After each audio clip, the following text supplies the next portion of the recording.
They worshipped black hole as God. To them, it was not a dark abyss, but the most beautiful and most perfect thing in existence, the most sacred presence in the universe, God itself.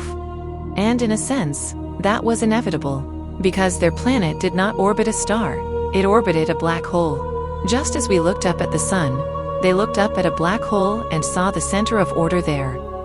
Coming to have a religion centered on black hole was not madness, it was the most natural outcome. But there was one decisive difference between their civilization and ours. A black hole is, in reality, the most powerful thing in the universe. It subjugates time and space. It holds a force close to the infinite. It devours everything. Their God was supreme not only in myth, but in physical reality as well. It was, quite literally, the most powerful thing in the cosmos. And so, in their civilization, science and religion never came into conflict. And because of that, they never developed the kind of break that might have held those two forces in balance. Eventually, when they invented rockets, they began throwing things into the black hole, as if offering sacrifices to a god. As their civilization advanced, they began moving nearby stars and feeding them to their god as well. And so their god grew heavier, larger, more powerful. In time, they even began driving other galaxies and other black holes into their own.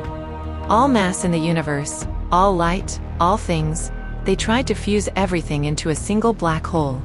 In their faith, to exist separately was incomplete. To be an individual was only an intermediate stage.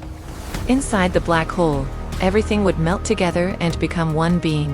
Under God, all things would become equal and merge. That was salvation in their religion. They saw the black hole not as the end of the world, but as the beginning of one. They believed the universe itself had once been born from inside a single black hole, and that all things, returned to their God, should be born again as a new universe. They did not stop. The stars vanished from every corner of the cosmos. The night sky became empty, and at last, they succeeded. Life, stars, everything became one. A silence without light or sound. In that world, only one thing exists. Number itself can no longer exceed one. By their values, the world became complete. And in the end, they too threw themselves into it. And so, nothing remained in that universe except one supermassive black hole.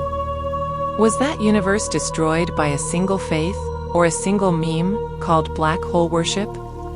Or were they right, and this was, in fact, the true beginning of that universe?